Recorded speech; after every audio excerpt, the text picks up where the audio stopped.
Nggih. Dalam hal ini komunitas belajar dalam sekolah ini merupakan kelompok pendidik atau dalamnya adalah guru tenaga kependidikan yang berkolaborasi secara rutin dan berkelanjutan untuk meningkatkan kompetensi memecahkan masalah pembelajaran dan mentransformasi kualitas pengajaran demi hasil belajar siswa yang lebih baik. Kombel fokus pada diskusi pembelajaran, perencanaan bersama, serta berbagi praktik baik.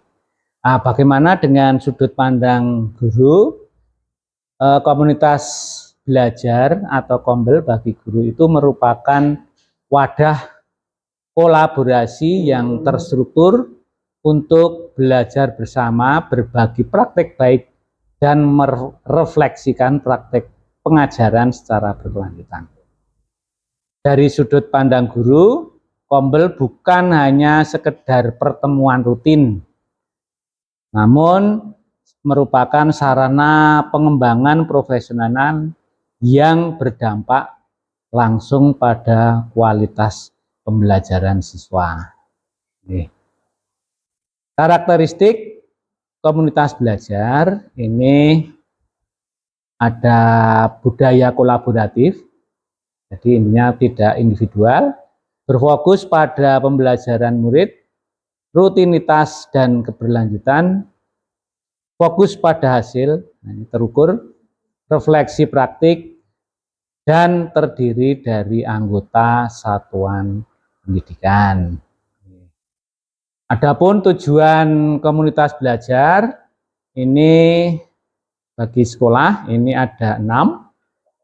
Yang pertama meningkatkan kompetensi pendidik, yang kedua memfasilitasi belajar bersama, yang ketiga berbagi praktik baik, yang keempat penyelesaian masalah pembelajaran, yang kelima adalah meningkatkan hasil belajar siswa, dan yang keenam adalah membangun kolaborasi.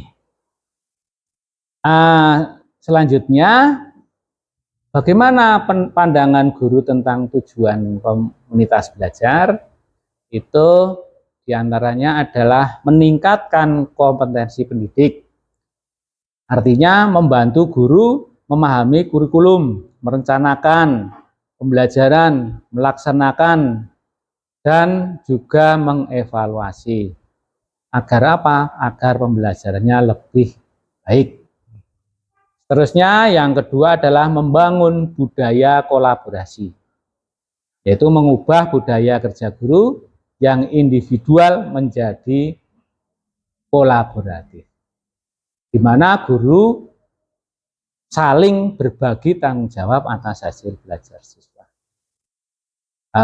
Pandangan guru yang ketiga tentang tujuan kombel itu adalah merupakan refleksi praktek pembelajaran. Kemudian yang keempat adalah pemecahan masalah secara kolektif. Di sini membantu guru menemukan solusi atas tantangan pengajaran. Selanjutnya, apa manfaat komunitas belajar itu? Dalam hal ini, manfaat komunitas belajar ini saya kategorikan dalam 4 kategori atau 4 manfaat. Yang pertama adalah peningkatan kompetensi dan profesionalisme, kemudian kolaborasi dan pemecahan masalah. Yang ketiga adalah kolaborasi dan pemecahan masalah tadi. Maaf, ini yang dua ya, sama ya. Kemudian dampak terhadap pembelajaran dan siswa, kemudian pengembangan diri dan budaya belajar. Sekarang bagi guru, manfaat komunitas belajar bagi guru yang pertama adalah pengembangan diri berkelanjutan, kemudian akses ke praktek baik atau best practice. Selanjutnya adalah meningkatkan kepercayaan diri, Yang keempat adalah efisiensi waktu dan beban kerja. Kemudian yang kelima, manfaat komunitas belajar bagi guru adalah memperluas jaringan profesionalisme. Manfaat komunitas belajar bagi murid itu apa? Yang pertama, manfaatnya adalah peningkatan hasil belajar. Dengan kolaborasi, siswa dapat memahami materi lebih dalam melalui diskusi dan saling menjelaskan yang berdampak positif pada hasil belajar siswa secara keseluruhan. Kemudian yang kedua, manfaat belajar bagi murid yaitu pengembangan soft skill. Artinya bahwa komunitas belajar itu menjadi sarana melatih keterampilan penting seperti komunikasi, kepercayaan diri, kepemimpinan, dan toleransi terhadap ide orang lain. Manfaat yang ketiga adalah dukungan sosial dan motivasi. Siswa merasa lebih termotivasi. Karena apa? Karena tidak belajar sendiri, mengurangi rasa kesepian dalam belajar, dan juga menciptakan lingkungan belajar yang mendukung. Manfaat selanjutnya yaitu pemecahan masalah secara kolektif, yaitu membantu siswa menguraikan tugas-tugas kompleks, merencanakan waktu, dan menemukan solusi kreatif atas kesulitan belajar. Selanjutnya, manfaat bagi murid yang kelima adalah akses ke sumber belajar. Bagi murid, bahwa dalam komunitas belajar ini merupakan memperluas akses ke berbagai materi, perspektif yang berbeda melalui berbagai pengalaman antar anggota. Oke. Selanjutnya, dampak peningkatan kualitas pembelajaran. Komunitas belajar yang aktif, terutama yang aktif ya, ini sangat berdampak pada peningkatan mutu pengajaran hasil belajar. Yang pertama adalah pembelajaran berpusat pada murid. Guru lebih fokus pada kebutuhan dan hasil belajar siswa.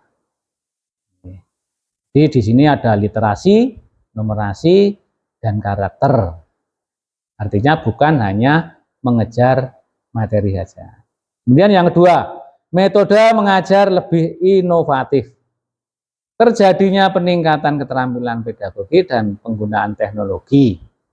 Ini Bapak Ibu guru sudah menggunakan Canva, YouTube, maupun media yang lain. Ini di dalam kelas khususnya. Yang ketiga adalah asesmen yang lebih cepat. Guru lebih memahami cara melakukan refleksi dan asesmen formatif untuk membantu kemajuan murid dan memberikan perbaikan secara berkelanjutan. Dampak yang keempat adalah peningkatan motivasi belajar murid, yaitu dengan metode pengajaran yang kreatif dan menyenangkan. Hasil dari ide Kombel ini, siswa menjadi lebih antusias dan juga terlibat aktif. Dampak yang kelima adalah konsistensi kualitas pembelajaran. Dengan adanya Kombel ini, yang Kombel yang aktif ini, memastikan strategi pembelajaran yang efektif diterapkan secara merata di seluruh kelas, menciptakan standar kualitas yang tinggi di sekolah. Oke.